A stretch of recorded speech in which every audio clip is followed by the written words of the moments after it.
નમસ્કાર દોસ્તો, સુપરફાસ્ટ તાજા સમાચારમાં તમારું સ્વાગત છે। આજના તાજા અને સૌથી મોટા સમાચાર જાણીએ તે પહેલા ચેનલને જરૂર સબસ્ક્રાઇબ કરી લેજો।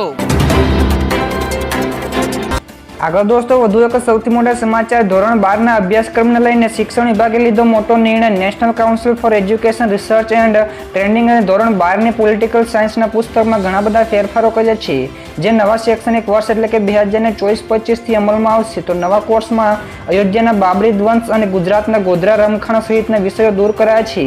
તો NCERT ને તેની વેબસાઇટ ઉપર આ બધા ફેરફારો અંગેની જાહેરાત પ્રકાશિત કરી છે। તો દેશમાં NCERT દ્વારા માન્યતા પ્રાપ્ત કરનારી શાળાઓની સંખ્યા 30,000 જેટલી છે। ત્યાર પછી દોસ્તો બીજા સૌથી અગત્યના સમાચાર મળ્યા છે। કોંગ્રેસનું ઘોષણાપત્ર જાહેર, ખેતીને GST ફ્રી કરવાની પણ જાહેરાત। તો લોકસભા ચૂંટણી માટે કોંગ્રેસે ઘોષણાપત્ર જાહેર કર્યું છે, જેમાં નીચે મુજબ વાયદાઓ પણ કોંગ્રેસ દ્વારા કરવામાં આવ્યા છે। તો કોંગ્રેસના ઘોષણાપત્રમાં 25 જેટલી ગેરંટીઓ પણ આપવામાં આવી છે। જો ગરીબ મહિલાઓને રૂપિયા 1 લાખની મદદ પણ મળશે। તો શહેરી રોજગારી ગેરંટી યોજના, આ સિવાય MSPને કાનૂની દરજ્જો મળશે। તો લઘુત્તમ વેતન 430 લાખ સરકારી નોકરીઓ પણ આપવામાં આવશે। તો કૃષિને GST મુક્ત કરવાની પણ જાહેરાત કરાઈ છે। તો લોન માફી કમિશન બનાવવામાં આવશે। તો જાતિ આધારિત વસ્તી ગણતરી પણ હાથ ધરવામાં આવશે। જેવી બધી જાહેરાતો કરવામાં આવી છે। ત્યારબાદ દોસ્તો બીજા સૌથી મહત્વપૂર્ણ સમાચાર મળ્યા છે। રેપો રેટમાં કોઈ પણ પ્રકારનો ફેરફાર નહીં થાય। જી હા દર્શક મિત્રો, રિઝર્વ બેંક ઓફ ઇન્ડિયાની મોનેટરી પોલિટી કમિટીની બેઠક સમાપ્ત થઈ ગઈ છે। તો બેઠકમાં લેવાયેલા નિર્ણયોમાં માહિતી આપતા RBIના ગવર્નર શક્તિકાંત દાસે કહ્યું કે આ વખતે પણ રેપો રેટમાં કોઈ પણ પ્રકારનો ફેરફાર કરાયો નથી। તો કમિટીએ રેપો રેટ 6.50% ઉપર યથાવત રાખ્યો છે। તો રેપો રેટ તમારી લોન એટલે કે લોન ઉપરના EMI ઉપર સીધી અસર કરે છે।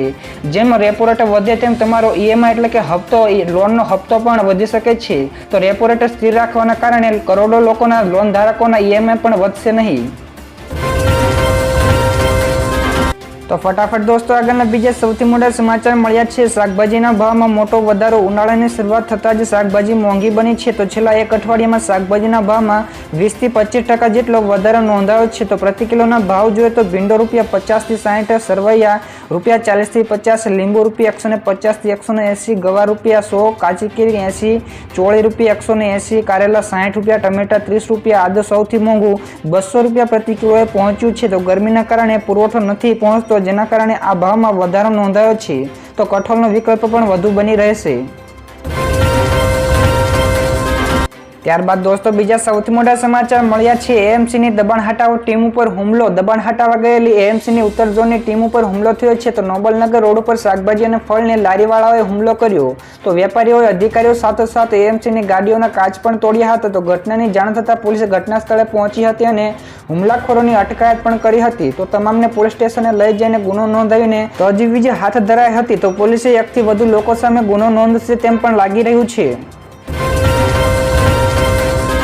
ત્યાર પછી દોસ્તો આગળ શેર માર્કેટના સમાચાર પણ સામે આવ્યા છે। તો ગઈકાલે સામાન્ય સુધારા સાથે બંધ રહ્યું હતું શેર બજાર। તો ગઈકાલે શેર બજારમાં નજીવો સુધારો જોવા મળ્યો। તો સેન્સેક્સ 20 પોઈન્ટના સુધારા સાથે 74,248 અંક પર બંધ રહ્યો હતો, જ્યારે નિફ્ટીના સૂચકાંકમાં 0.95નો ઘટાડો જોવા મળ્યો। તો 22,513ના સ્તરે તે પણ બંધ થયો હતો। તો દોસ્તો બીજા સૌથી મહત્વપૂર્ણ સમાચાર સામે આવ્યા છે। ખેડૂતોની ચિંતા વધી, 10મી અને 11મી એપ્રિલે રાજ્યમાં ગરમી સાથોસાથ વરસાદની પણ આગાહી। તો ગુજરાતમાં વાદળછાયું વાતાવરણ વચ્ચે હવામાન વિભાગે કમોસમી વરસાદની આગાહી કરી છે। ત્યારે હવામાન વિભાગ અનુસાર આગામી 10મી અને 11મી એપ્રિલે ગુજરાતમાં ઉત્તર ગુજરાત, મધ્ય ગુજરાત અને દક્ષિણ ગુજરાતના કેટલાક જિલ્લાઓમાં વરસાદ થવાની શક્યતાઓ છે। જો કે આ આગાહીના કારણે રાજ્યના ખેડૂતોની ફરી એક વખત ચિંતામાં વધારો નોંધાયો। તો હવામાન વિભાગની આગાહી પ્રમાણે 10મી તારીખે દાહોદ, છોટાઉદેપુર અને નર્મદા જિલ્લામાં કમોસમી વરસાદ થઈ શકે છે, જ્યારે 11મી એપ્રિલે બનાસકાંઠા, સાબરકાંઠા, અરવલ્લી અને મહીસાગર, દાહોદ, છોટાઉદેપુર અને નર્મદા જિલ્લામાં કમોસમી વરસાદ થવાની શક્યતાઓ છે। તો ખેડૂતોને પાક એટલે કે ઘઉં, જીરું સહિતના ઉનાળુ પાકોને નુકસાન જવાની ભીતિ સેવાઈ રહી છે।